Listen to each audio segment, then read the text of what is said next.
मुझे याद है अपने बचपन का वो दौर जब रात के अंधेरे में जब भी मैं आसमान की तरफ देखता तो ऐसा लगता कि आसमान में एक बहुत बड़ी काली चादर बिछी है जिसमें जगह जगह टिमटिमाते सितारे जुड़े हुए हैं और उन टिमटिमाते सितारों के बीच आसमान में चांदनी बिखेरता हुआ चंद्रमा मौजूद है, जिसको बचपन में मैं चंदा मामा बोलता था और मेरा मन करता कि आसमान में चांदनी बिखेर रहे चंदा मामा को तोड़कर अपने पास रख लूं।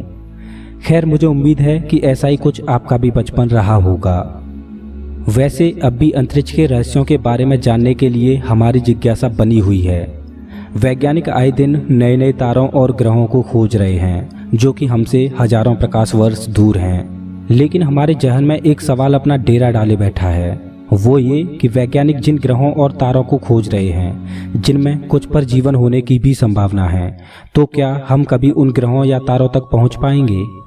क्या आप जानते हो कि अपनी गैलेक्सी मिल्की वे का डायामीटर 1 लाख प्रकाश वर्ष से ज़्यादा है। मतलब प्रकाश को मिल्की वे गैलेक्सी के एक छोर से दूसरे छोर तक पहुंचने में 1 लाख साल का वक्त लगेगा। अल्बर्ट आइंस्टाइन अपनी थ्योरी ऑफ रिलेटिविटी में ये सिद्ध कर चुके हैं कि ब्रह्मांड में प्रकाश की गति से तेज कुछ भी नहीं चल सकता। ब्रह्मांड में प्रकाश की गति ही सबसे तेज है, जो है 3 लाख किलोमीटर प्रति सेकेंड। अब आप सोच सकते हो कि अगर हम ब्रह्मांड की सबसे तेज स्पीड यानी प्रकाश की गति से यात्रा करें तब जाके हम 1 लाख साल में मिल्की वे गैलेक्सी के एक छोर से दूसरे छोर तक पहुंच पाएंगे। लेकिन सबसे बड़ी बात, हम प्रकाश की गति से कभी चल ही नहीं सकते, क्योंकि प्रकाश की गति से केवल वही वस्तु ट्रेवल कर सकती है जिसका द्रव्यमान यानी मास 0 हो। अगर किसी भी वस्तु में मास यानी द्रव्यमान है तो वो कभी भी प्रकाश की गति से नहीं चल सकती, क्योंकि अगर वो वस्तु प्रकाश की गति से चलेगी तो उसका रिलेटिव मास इनफाइनाइट हो जाएगा और इनफाइनाइट द्रव्यमान वाली वस्तु को प्रकाश की गति से धकेलने के लिए इनफाइनाइट ऊर्जा की ही जरूरत पड़ेगी, जो कि संभव नहीं है। अब सवाल ये है कि ना तो हम कभी प्रकाश की गति से ट्रेवल कर सकते हैं और ना ही हम इंसानों की इतनी उम्र है कि हम एक ग्रह से दूसरे ग्रह तक हजारों लाखों सालों तक यात्रा करते रहें। तो क्या हमारी स्पेस ट्रेवल की कल्पना करना बेकार है? खैर, अभी भी 2 तरीके ऐसे हैं जिनके द्वारा लाखों प्रकाश वर्ष की दूरी को पल भर में ही तय किया जा सकता है, वर्म होल और वार्प ड्राइव। मुझे उम्मीद है कि आप इन दोनों ही तरीकों को जानते होंगे कि ये कैसे काम करते हैं, लेकिन क्या आप इनके पीछे की फिजिक्स को जानते हो?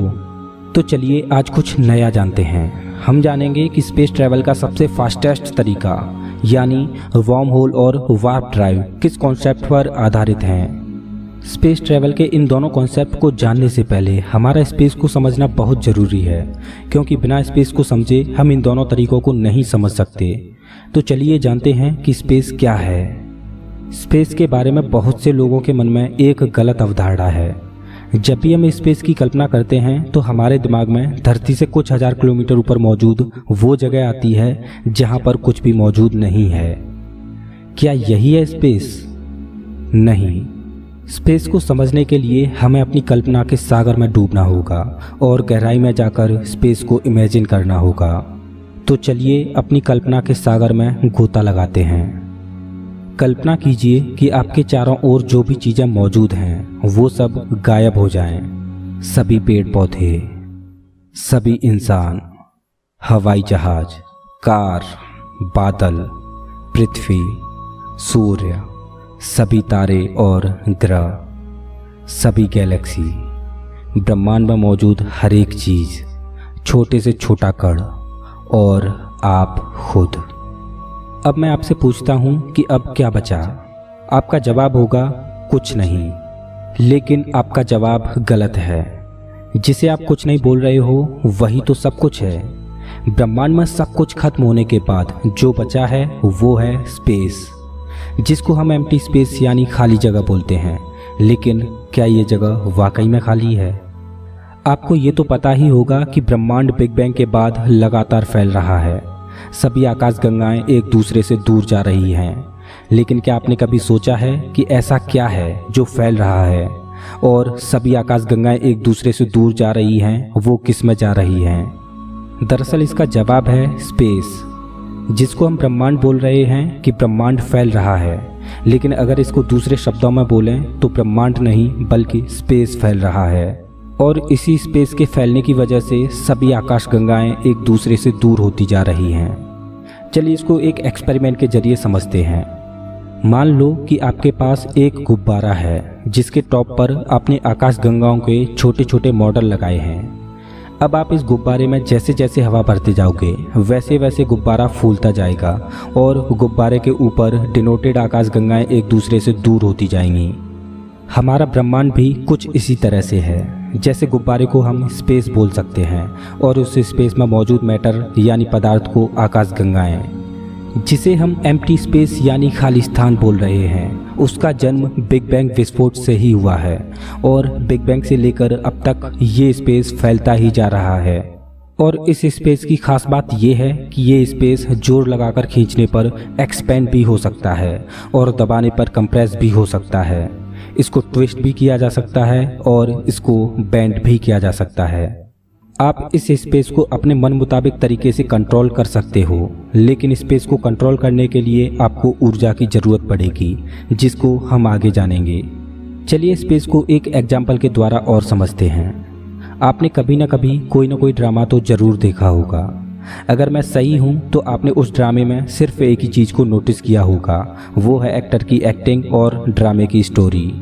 अब मेरी बात को ध्यान से समझना। क्या आपने कभी उस रंगमंच यानी जिस पर ड्रामा हो रहा है उस स्टेज को नोटिस किया है? क्या आपने कभी सोचा है कि अगर वो स्टेज ना होती तो क्या आप उस ड्रामे को एंजॉय कर पाते? अब आप कहोगे कि मैं ये क्या बकवास कर रहा हूँ। तो अब इसी चीज़ को ब्रह्मांड के संदर्भ में देखते हैं। जिस तरह से ड्रामे में एक्टर की एक्टिंग और ड्रामे की स्टोरी है, उसी तरह ब्रह्मांड में मौजूद हैं गैलेक्सी और उनमें घट रही घटनाएं। जिस तरह से ड्रामे में एक्टर अपनी एक्टिंग के द्वारा स्टोरी को आगे बढ़ाता है, उसी तरह ब्रह्मांड में मौजूद गैलेक्सियों में हो रहे बदलाव, जैसे नए तारों का बनना, पुरानों का खत्म होना, यानी बदलाव ब्रह्मांड की स्टोरी को आगे बढ़ा रहा है। जिस तरह ड्रामे की स्टोरी एक रंगमंच यानी स्टेज के बिना अधूरी है, उसी तरह इस विशालकाय ब्रह्मांड में घट रही घटनाएं एक रंगमंच के बिना अधूरी हैं। और इस विशालकाय ब्रह्मांड का रंगमंच है स्पेस। जी हाँ, इस ब्रह्मांड रूपी ड्रामे का आधार स्पेस ही है। अगर स्पेस ना होता तो ये ब्रह्मांड भी ना होता। सर आइजैक न्यूटन ने स्पेस को एक रंगमंच माना और उस स्पेस यानी रंगमंच में घट रही घटनाओं को ड्रामा माना। जैसा कि हम जानते हैं कि ब्रह्मांड यानी स्पेस फैल रहा है, लेकिन वैज्ञानिकों के लिए ये अभी तक एक अनसुलझी पहेली बनी हुई है कि आखिर वो क्या चीज़ है जिसमें ये ब्रह्मांड यानी स्पेस फैल रहा है। मैं उम्मीद करता हूँ कि शायद अब तक आप स्पेस को समझ पाए होंगे, क्योंकि आगे हम जिन चीज़ों को जानेंगे उनको बिना स्पेस को समझे समझना मुश्किल होगा। जैसा कि हम जानते हैं कि ब्रह्मांड में सबसे तेज प्रकाश की गति है, इससे तेज कुछ भी नहीं चल सकता और ये हमारे ब्रह्मांड की एक स्पीड लिमिट है। अब भला हम इस गति के सहारे भी चलें, तब भी हम अपने नज़दीकी तारामंडल के पास सालों में पहुँच पाएंगे। तो ये तो तय है कि हम ब्रह्मांड में परंपरागत तरीके से यात्रा करके ब्रह्मांड के सुदूर इलाकों में नहीं पहुंच सकते। हमें ब्रह्मांड की सैर करने के लिए कुछ ऐसे शॉर्टकट चाहिए जो हमें ब्रह्मांड के सुदूर इलाकों तक पल भर में पहुंचा सकें।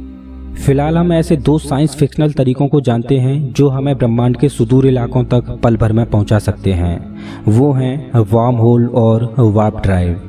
लेकिन यहाँ पर प्रॉब्लम ये है कि वार्म होल और वार्प ड्राइव जैसे कॉन्सेप्ट अभी तक मैथमेटिकली इक्वेशंस और थ्योरीज में ही संभव हैं। प्रैक्टिकली इन तरीकों को संभव बनाना अभी हमारे बस की बात नहीं है, लेकिन हाँ, सुदूर भविष्य में मानव जाति इन तरीकों को शायद हकीकत में बदल पाए।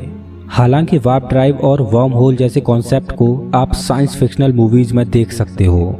तो चलिए जानते हैं कि आखिर वार्म होल क्या है और इस कॉन्सेप्ट ने कैसे जन्म लिया। दरअसल 19वीं सदी के शुरुआती दौर में लोगों का यही मानना था कि ब्रह्मांड में हर जगह समय एक ही रफ्तार से चल रहा है और लोग न्यूटन के गुरुत्वाकर्षण के नियम को फॉलो कर रहे थे। न्यूटन का मानना था कि ब्रह्मांड में मौजूद सभी खगोलीय पिंड एक दूसरे को गुरुत्वाकर्षण बल की वजह से अपनी ओर खींचते हैं और इसी वजह से संपूर्ण ब्रह्मांड संतुलित है। न्यूटन का मानना था कि ग्रेविटी का प्रभाव इंस्टेंट यानी तात्कालिक होता है। अब ये तात्कालिक ग्रेविटी क्या है, पहले इसको समझते हैं। तो चलिए न्यूटन के गुरुत्वाकर्षण के सिद्धांत को थोड़ा आसान भाषा में समझने का प्रयास करते हैं। हम सभी जानते हैं कि प्रकाश एक सेकंड में 3 लाख किलोमीटर की दूरी तय करता है। हम ये भी जानते हैं कि प्रकाश फोटोन पार्टिकल्स के रूप में ट्रैवल करता है। सूर्य पृथ्वी से 149.6 मिलियन किलोमीटर दूर है। जब सूर्य की सतह से प्रकाश फोटोन पार्टिकल के रूप में बाहर निकलता है तो वो सूर्य की सतह से 3 लाख किलोमीटर प्रति सेकंड की रफ्तार से 149.6 मिलियन किलोमीटर की दूरी को तय कर पृथ्वी की सतह तक 8 मिनट 20 सेकंड में पहुंचता है। अगर आसान भाषा में कहें तो प्रकाश सूर्य से पृथ्वी तक पहुंचने में 8 मिनट 20 सेकंड लेता है। न्यूटन के अनुसार ग्रेविटी का प्रभाव तात्कालिक होता है। मतलब मान लो कि सूर्य अचानक अपनी जगह से गायब हो गया तो सूर्य जैसे ही गायब होगा तो सभी ग्रहों से ग्रेविटी का प्रभाव सूर्य के गायब होते ही खत्म हो जाएगा और सभी ग्रह अपने अपने ऑर्बिट को छोड़कर भागने लगेंगे। ये कुछ ऐसा होगा जैसे आप एक गेंद में रस्सी बांधकर चारों ओर घुमा रहे हों और जैसे ही आप रस्सी को छोड़ोगे वैसे ही उस गेंद पर रस्सी के कारण लगने वाला बल खत्म हो जाएगा और वो गेंद आपसे दूर भागने लगेगी। ठीक उसी प्रकार सूर्य जैसे ही गायब होगा तो ग्रेविटी का प्रभाव सूर्य के गायब होते ही खत्म हो जाएगा और सूर्य के गायब होते ही पृथ्वी अपने ऑर्बिट को छोड़ भागने लगेगी। अल्बर्ट आइंस्टाइन को ग्रेविटी के तात्कालिक होने की ये बात हजम नहीं हुई। अल्बर्ट आइंस्टाइन ने कल्पना की कि जैसे ही सूर्य गायब होगा तो ग्रेविटी का प्रभाव तुरंत खत्म हो जा रहा है। इस वजह से पृथ्वी अपने ऑर्बिट को सूर्य के गायब होते ही छोड़ रही है। लेकिन जो सूर्य का आखिरी प्रकाश होगा वो पृथ्वी की सतह तक पहुंचने में 8 मिनट 20 सेकंड का समय लेगा। लेकिन माइकलसन और मोर्ले नामक वैज्ञानिक अपने एक्सपेरिमेंट में पहले ही साबित कर चुके थे कि ब्रह्मांड में प्रकाश की गति से तेज कुछ भी नहीं चल सकता। लेकिन न्यूटन के अनुसार ग्रेविटी का प्रभाव तुरंत खत्म हो जा रहा है। अब ऐसा कैसे हो सकता है कि ब्रह्मांड में सबसे तेज चलने वाला प्रकाश 8 मिनट 20 सेकंड बाद धरती पर पहुंच रहा है लेकिन वहीं दूसरी तरफ ग्रेविटी का असर तुरंत खत्म हो जा रहा है। अल्बर्ट आइंस्टाइन के दिमाग में खलबली मच रही थी कि ऐसा कैसे हो सकता है, ग्रेविटी प्रकाश से पहले पृथ्वी पर कैसे पहुंच सकती है। ये तो पैराडॉक्स यानी विरोधाभास बन रहा है। यहाँ पर न्यूटन के ग्रेविटी के नियम को आइंस्टाइन ने बहुत बड़ी चुनौती दी। ग्रेविटी और प्रकाश के इस विरोधाभास ने आइंस्टाइन को न्यूटन द्वारा दी गई ग्रेविटी के प्रभाव पर दोबारा सोचने पर मजबूर कर दिया। अब गणित की कवायद फिर से शुरू हुई और इस बार नतीजा और ज़्यादा चौंकाने वाला था।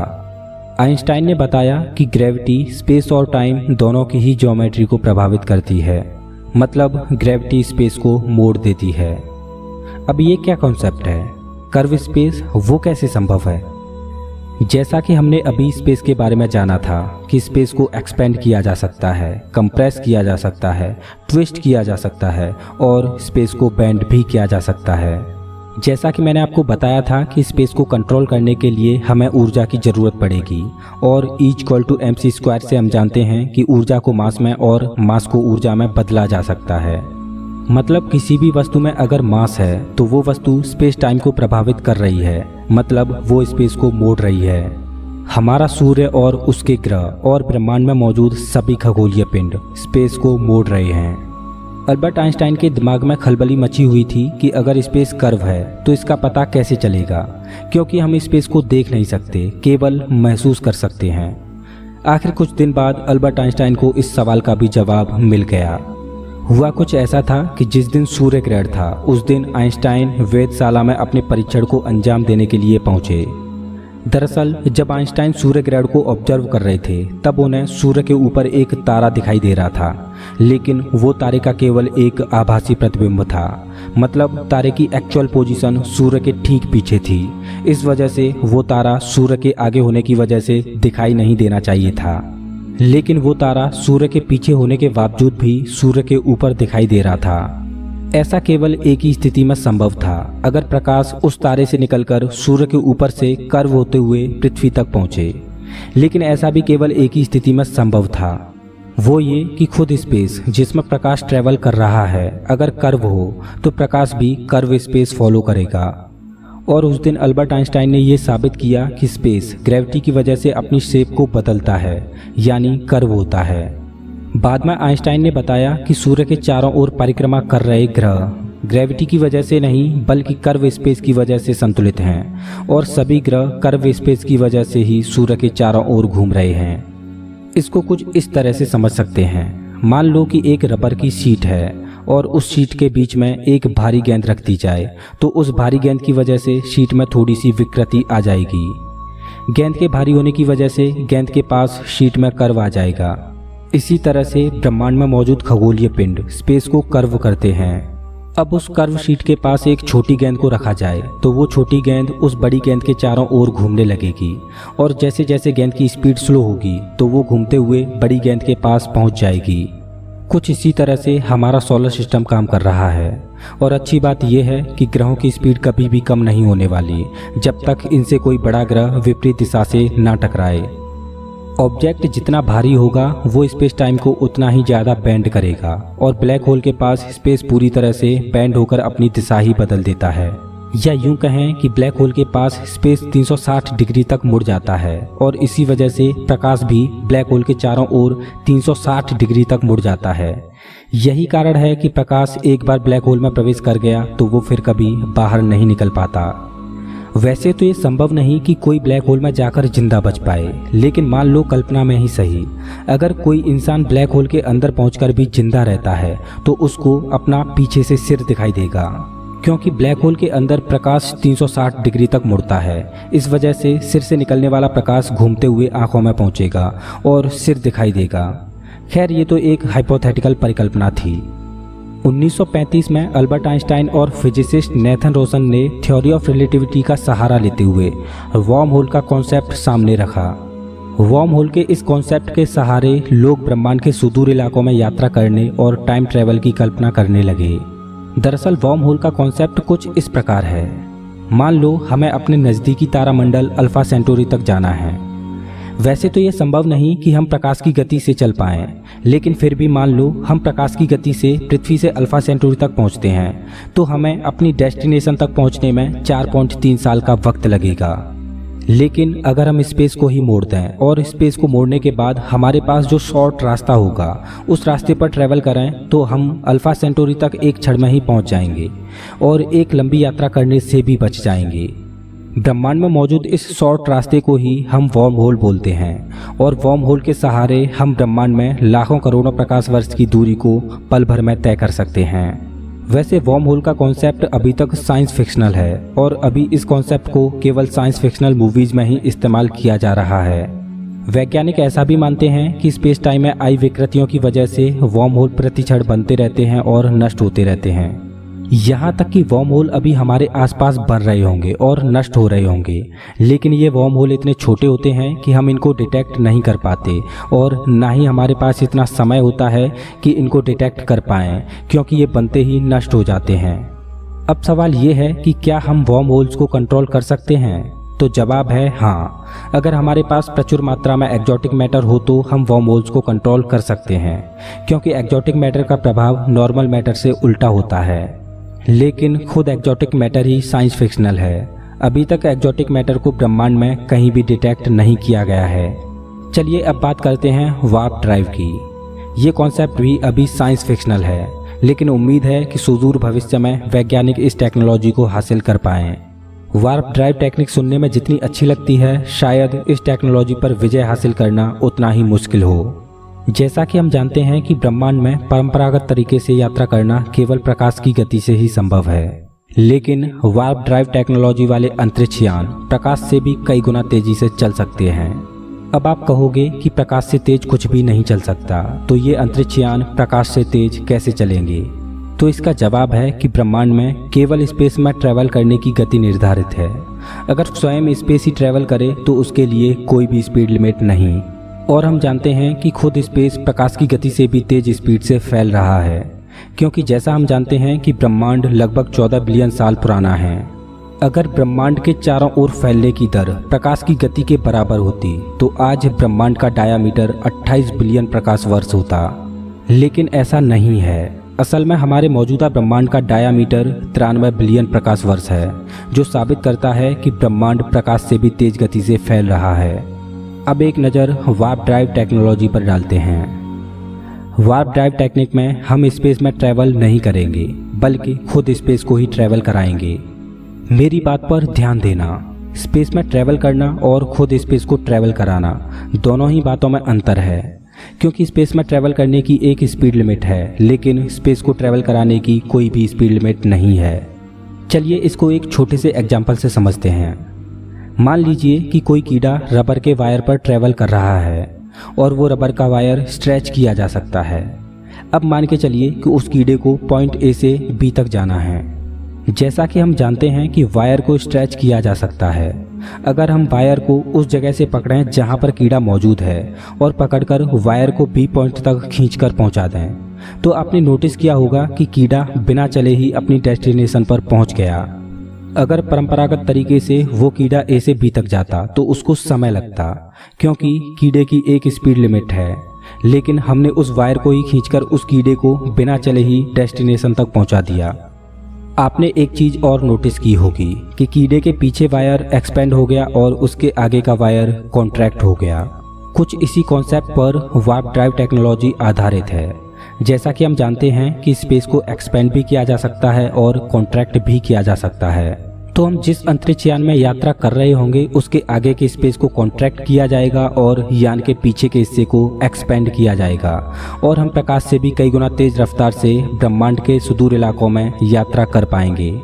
लेकिन इस टेक्नोलॉजी को भी हासिल करने के लिए हमें नेगेटिव एनर्जी डेंसिटी की ज़रूरत पड़ेगी, यानी एक्जोटिक मैटर की ज़रूरत पड़ेगी। और जैसा कि हम जानते हैं कि खुद एक्जोटिक मैटर ही साइंस फिक्शनल है, लेकिन जो आज असंभव लगता है, शायद कल वो सब संभव हो पाए। दोस्तों, मैं उम्मीद करता हूं कि इस वीडियो से आपको बहुत कुछ आसान भाषा में सीखने के लिए मिला होगा। अगर ऐसा है तो प्लीज़ इस वीडियो को लाइक कीजिए और अपने दोस्तों के साथ शेयर कीजिए। अगर आप इस चैनल पर नए हो तो ऐसे ही मज़ेदार वीडियोज़ के लिए चैनल को सब्सक्राइब कीजिए, साथ ही बेल आइकन को दबाइए।